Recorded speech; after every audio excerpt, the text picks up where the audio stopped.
Hi, everyone. My name is Claudia. Thank you for joining me tonight. Can someone take a minute and or a second to let me know if you can hear me? You can see me. We were having issues. I just want to make sure that everything is okay before I start. Either a thumbs up or yes in the chat. Okay, thank you. Thank you so much. Again, my name is Claudia, and I am a parent outreach coordinator with the Illinois Student Assistance Commission, or ISAC. And this is a session for parents. Students are also welcome, but again, I work directly with parents, and these sessions are put together to help parents better support their students in the college or the financial aid application process. So for today's session, the title is about completing the FAFSA and the next steps. How does that look like once the student completes their financial aid application? But before I get started, I want to go over some housekeeping items. As usual, this session will be recorded and will be available in our YouTube channel. If you know someone who may need this information, please share it. I know a couple of people have been sharing our sessions. Also, during the session, you can use the chat option, which is at the bottom right-hand side of your screen, to let us know your questions or concerns, and we'll try to answer as many as we can. If your question is not addressed today, or you come up with additional questions later, I encourage you to use the ISAC College Q&A text messaging service. This is a free service where you or your student can get answers to your questions or concerns. We will be sharing that number in the chat, either at the end of the session or sometime during the session. Again, my name is Claudia Ali. I work with the Illinois Student Assistance Commission, or ISAC.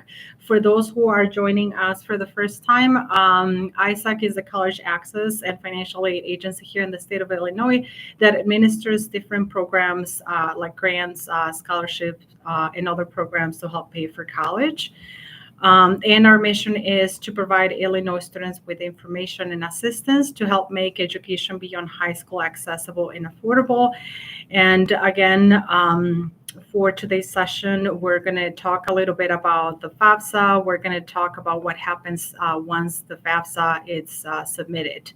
But before I dive into today's session, I will quickly go over the agenda so you know what to expect. So I will start with an overview of the FSA ID, also known as the studentaid.gov account. I had a session about this in our previous session. And then I will talk a little bit about the FAFSA form and some of the main steps to complete the application. And finally, I will go over the steps to follow once this FAFSA has been submitted. So to begin, like I mentioned, I'm going to talk a little bit about the FSA ID, or the studentaid.gov account. What it is, so this is an account that is needed to access and sign the FAFSA form electronically. Who needs the FSA ID? So the FSA ID is needed by the student and the parents. So they should create an individual account, right? So the student has to have one, and the parents should have their own account as well.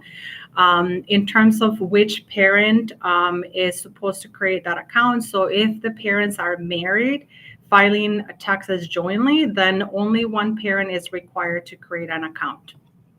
If parents are not married but live together and file taxes separately, they both need an account. So the two parents need the account.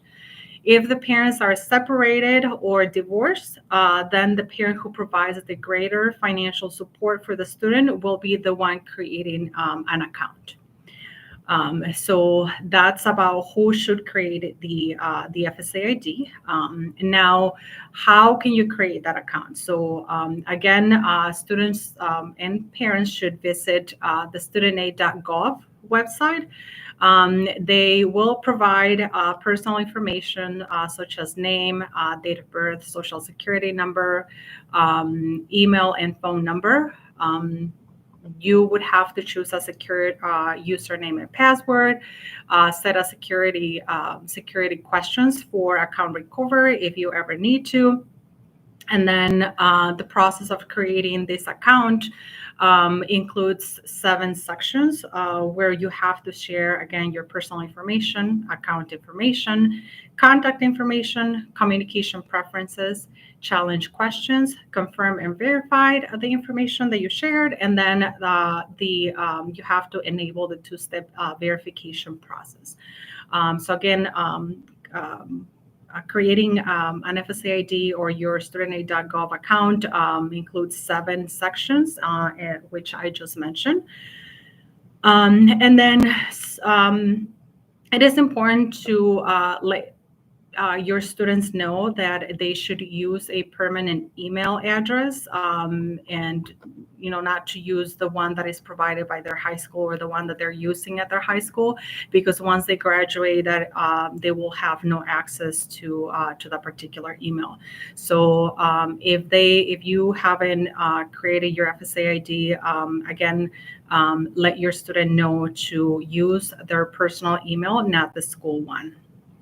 And then in terms of the email, so the parents should use their own email address, and then the student should also use their own email address. Sometimes parents want to use the same email address as the student, but it is recommended to use different email accounts. Also, it is important to save your login credentials. So once you create this account, it's important to save it in a secure place for future use. I usually recommend to save these information with your taxes, because that's what you will be using every year when you complete this application.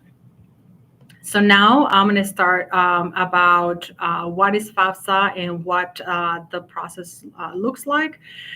So FAFSA basically is the free application for federal student aid. A lot of people knows it as FAFSA, FAFSA application, FAFSA form. And these application basically determines the eligibility for financial aid in the form of grants, work study, and student loans, as well as the state and institutional aid. So basically, this is a financial aid application that students should complete to see if they're eligible to receive any of this financial aid that I just mentioned. The financial aid is mostly a need-based financial aid. I have a lot of parents who are concerned because maybe their students don't have good grades, but this is need-based. This has nothing to do with their grades. However, good grades are needed, right, for a scholarship, and obviously to apply to colleges, they have certain criteria to meet in terms of the grades or the GPA. So who should complete the FAFSA form? So all high school seniors and college students should complete the 2025-26 FAFSA form. So high school seniors that are applying for financial aid, a couple of months before they start college. That's why they are supposed to be completing the application now, so they know if they will be receiving some financial aid before accepting any college, right? And because completing a financial aid application is not a one-time process, college students have to complete a financial aid application every year. Usually, the application is available on October 1st, but because the application changed these past 2 years, there has been a delay in terms of when the application was ready. But again, hopefully we go back to October 1st. But as of now, this year it started, or it was available at the beginning of the year. the financial aid the student is applying to, and if they are eligible to receive any financial aid, it will apply for the 2025-26 school year, starting in the fall of this year. And it is important to apply now if your student haven't applied yet. So when completing the FAFSA, both students and parents are required to fill out different sections of this application. Typically, the student begins the application. Make sure that when your student is in the FAFSA landing page, your student chooses the option to start the 2025-26 FAFSA form. Sometimes they get confused and they start, they might want to start the 24-25. But again, the ones that seniors and college students should be applying right now at this time is the 2025-26 FAFSA form. Once they log in using their FSA ID or their student.a.gov account, the student will be provided with onboarding information. So it's like a couple of sections with videos about the importance of FAFSA, why they need to complete the FAFSA, why their information is needed. And again, this is just informational for informational purposes. Then they will verify their personal and demographics information. They will provide consent. This is very important. So that the information from the IRS is transferred to the FAFSA automatically. They will then answer some questions to determine if the student is considered dependent or independent. For FAFSA purposes, students under the age of 24 are generally considered dependent, which means their parents' information will be required, right? If the student is dependent, once the parental information is entered under the student section, the students can send an invitation to the parents to complete their section using their own account or their own FSA ID. So each FSA ID has its own purpose, right? One for the student, one for the parent. Once the invitation is sent to the parents, students can continue with their section on financials, include the schools the student is interested in. They can sign and submit the form. On the other hand, the invitation to the parent will be sent via email, and the parent can access the FAFSA that has been started by the student and complete the parent section by clicking on the Get Started blue button that is at the bottom of the email that they received. Just as the student, the parent will provide consent. Again, this is super, super important. Providing consent and approval is important. So the information from the IRS is transferred directly to the FAFSA, and so you don't have to enter that information manually. They then will verify their personal and demographic information, just as the student. They will provide their financials. They will sign and submit the form. So these are the main steps that you will see on the FAFSA. And then what are the documents that are needed to complete this FAFSA form? So the student will need social security number. Students who do not have a social security number and they complete or they meet certain criteria, they can complete the alternative application for Illinois financial aid instead of the FAFSA. It's a similar application, but again, this is for undocumented students who meet certain criteria. For the purposes of the FAFSA, if the student was not born here, but they're a permanent resident, they will need their alien registration number that can be found on their what is called the green card. And then you will also need the 2023 federal tax returns. Again, the 2023, even though you are completing the FAFSA 2025-26, you will need the 2023 federal tax returns, W-2s, and any other financial records. What are the benefits of completing the FAFSA? It is important for the students to complete the FAFSA because it determines the eligibility for the different programs. And even, when students may think, or families may think, that they're not eligible for these need-based programs, completing the FAFSA application is a high school graduation requirement, and it may also be required for specific grants or scholarships, right? So some schools, colleges may have funds to provide to students in the form of scholarship, but they will ask the student to complete the FAFSA beforehand.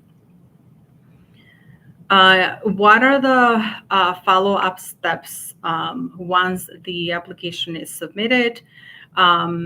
So if everything was done correctly, students will receive the FAFSA submission summary in about 2 weeks after submitting the FAFSA. The FAFSA submission summary basically summarizes the information that you guys share on the application.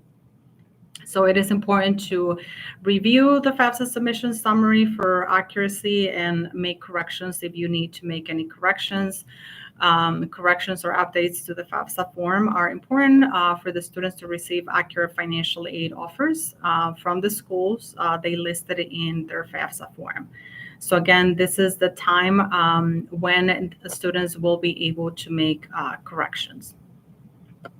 Once the FAFSA is submitted and processed, the financial aid office at the college, the student included in their FAFSA, receives this information, and then a financial aid administrator will put a financial aid package for the student. So basically, this is known as the financial aid offer.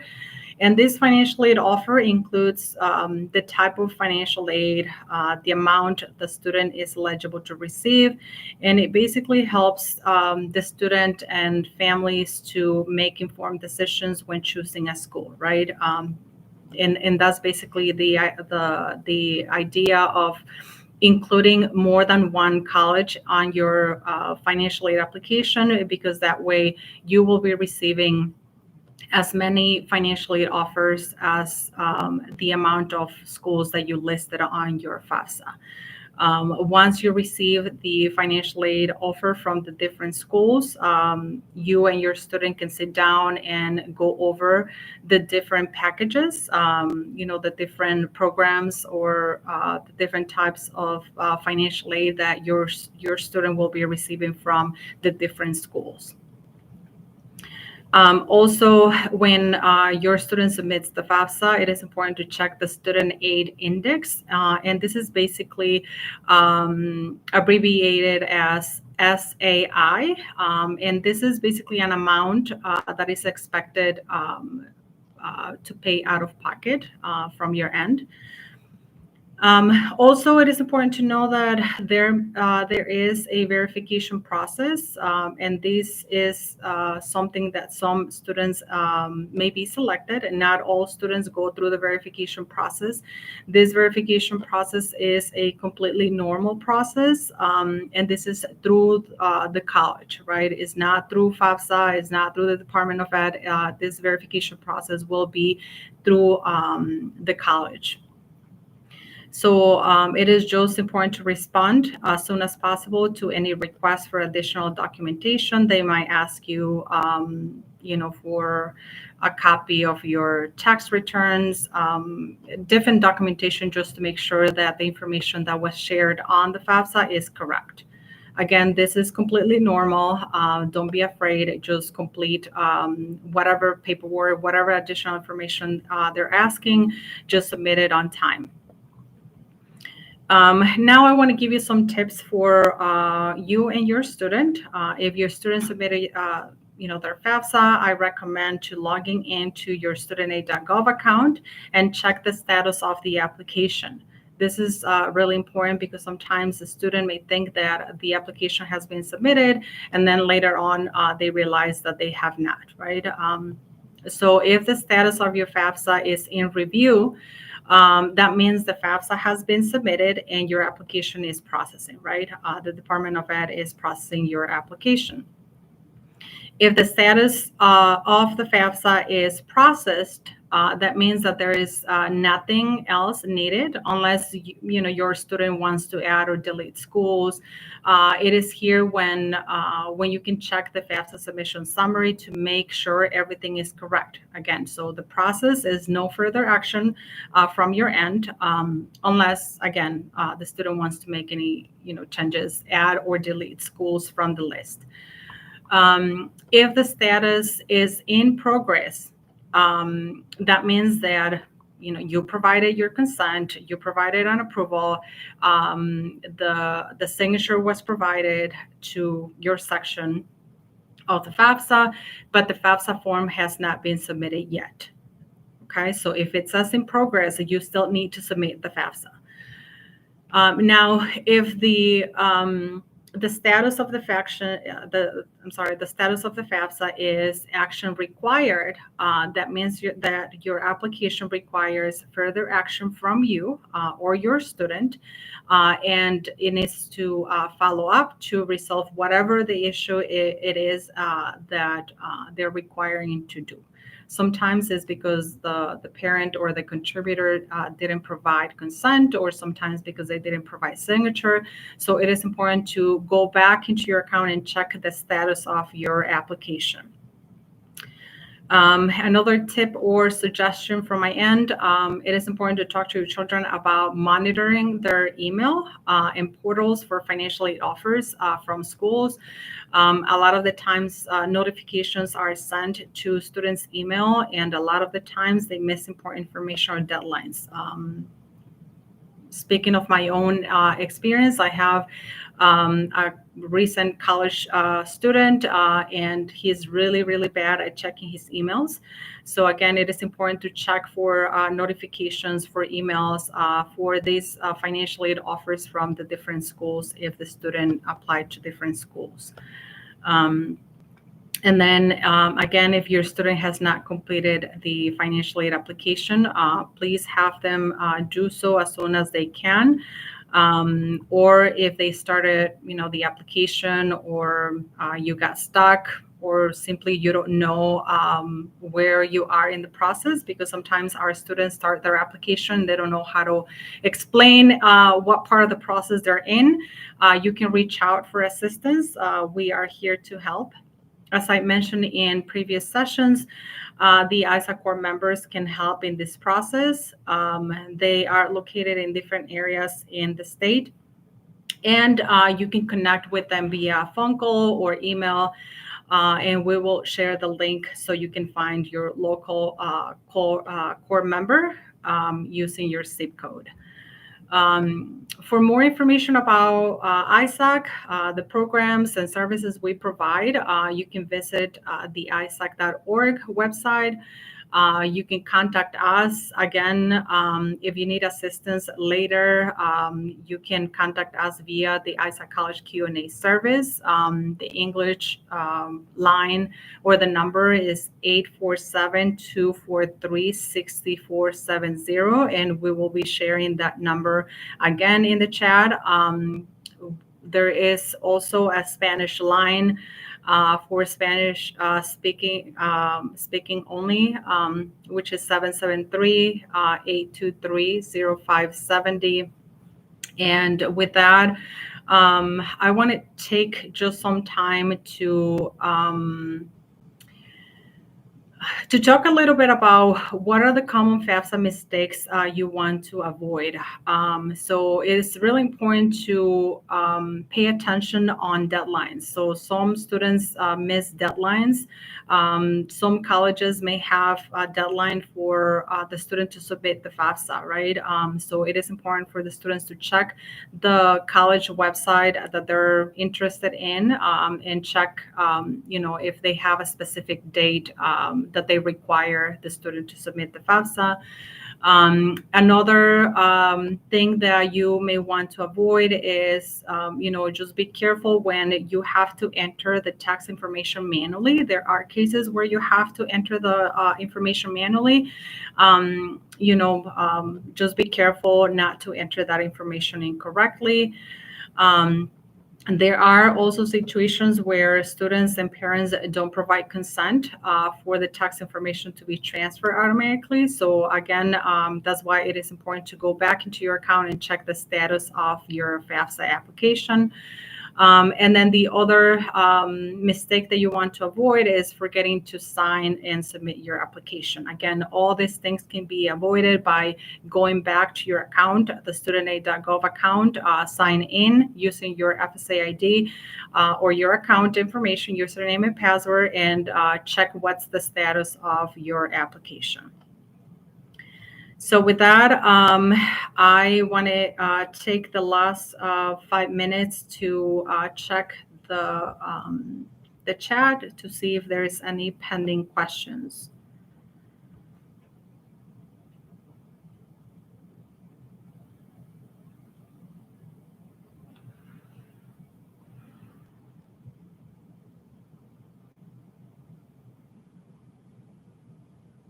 So the question, do you have to list all schools for your child in FAFSA form?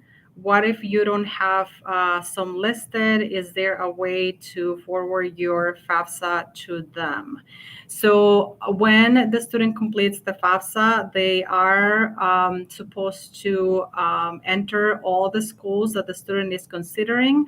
The student has the option to put up to 20 schools. And even if the student submitted the FAFSA already, the student can always go back and add the other ones. So the Department of Ed do not send information automatically to the different schools.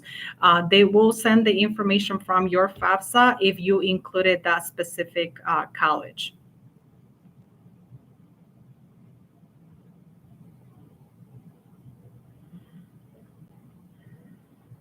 And I can see that that question was already answered. So again, they can log into their studentaid.gov account at any time to send their FAFSA to additional schools. They can just add the schools that they're thinking of.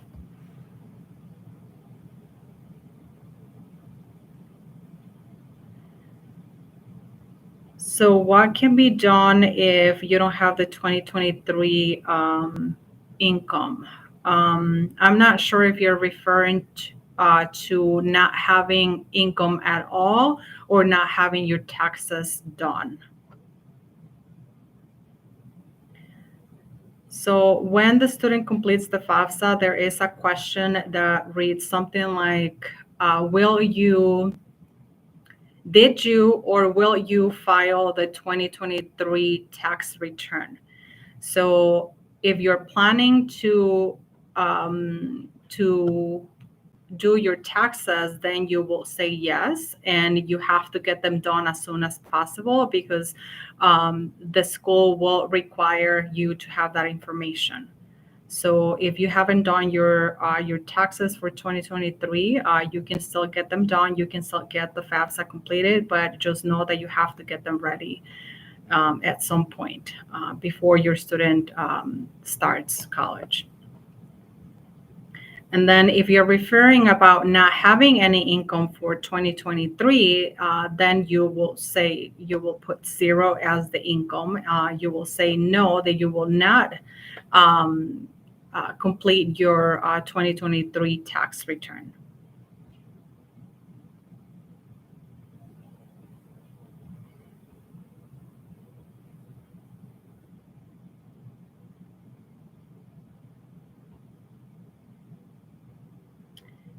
Is there any other question, concerns?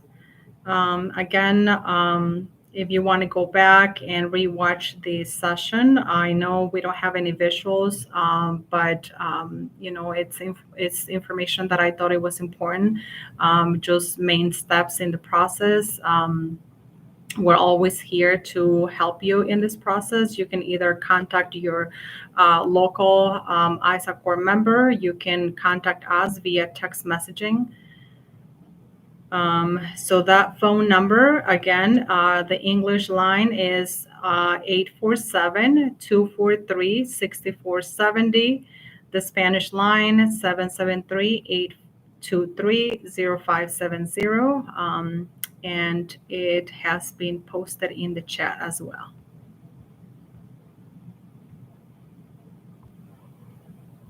Again, if you know anyone in the process, it is important to share this information. Even if you don't share the information or this recorded, you can always invite people you know for next sessions. We are trying to have at least one session per month. Tomorrow, I will be having the Spanish version of this session. And again, you can share with other students and families. You can share the text messaging service as well. And I usually handle the Spanish line, but there is another person who handles the English line. If you don't have any other question at the moment, again, thank you so much for joining us today. I hope this information was helpful. And if you have, additional questions later, feel free to use the ISAC College Q&A service. Thank you so much, and have a good night.